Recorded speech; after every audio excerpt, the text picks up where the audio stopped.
Hello viewers, welcome to the channel.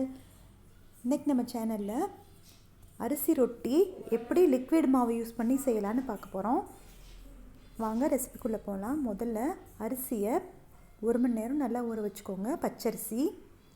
அப்புறமா ஒரு சின்ன பவுலில் 1/2 ஸ்பூன் அளவுக்கு ஈஸ்ட்டு சேர்த்து அது கூட கொஞ்சமாக வார்ம் வாட்டர் சேர்த்து ஒரு 5 நிமிஷம் ஊற வச்சுக்கோங்க.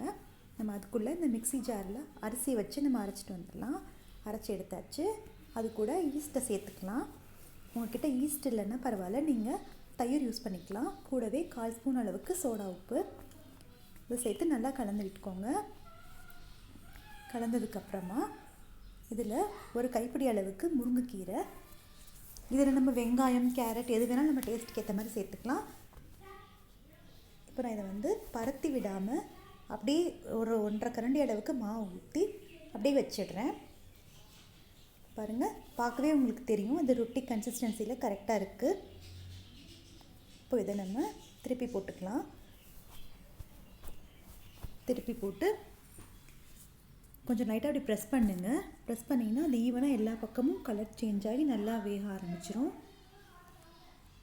பாருங்கள், ஈவனாக கலர் சேஞ்ச் ஆகிருக்கு. இப்போ மறுபடியும் ஒரு திருப்பி போட்டுக்கலாம். இப்போ பாருங்கள், ரெடி ஆகிடுச்சு. நம்மளோட அரிசி ரொட்டி ஈஸியாக சிம்பிளாக ரெடி ஆகிடுச்சு. நம்ம வெறும் மாவில் செய்யும்போது அது ரொம்ப ஹார்டாக இருக்கும். ஆனால் இதில் செய்யும்போது நல்லா சாஃப்டாக கிடைக்கும். நமக்கு பசங்களும் விரும்பி சாப்பிடுவாங்க.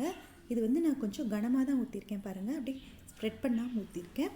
அதனால் பார்க்குறதுக்கே நல்லா சாஃப்ட்னஸ் உங்களுக்கு தெரியுது. அதே ரொட்டி கன்சிஸ்டன்சிலே இருக்கும்.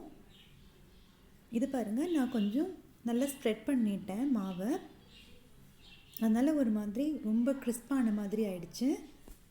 இது சாப்பிட்றதுக்கு ஹார்டாக இருக்கும். ஸோ நீங்கள் பண்ணும்போது பரத்தி விடாமல் ஸ்ட்ரெயிட்டாக அப்படியே மாவு எடுத்து ஊற்றுங்க. ரொம்ப சூப்பராக வருங்க இந்த ரைஸ் ரொட்டி.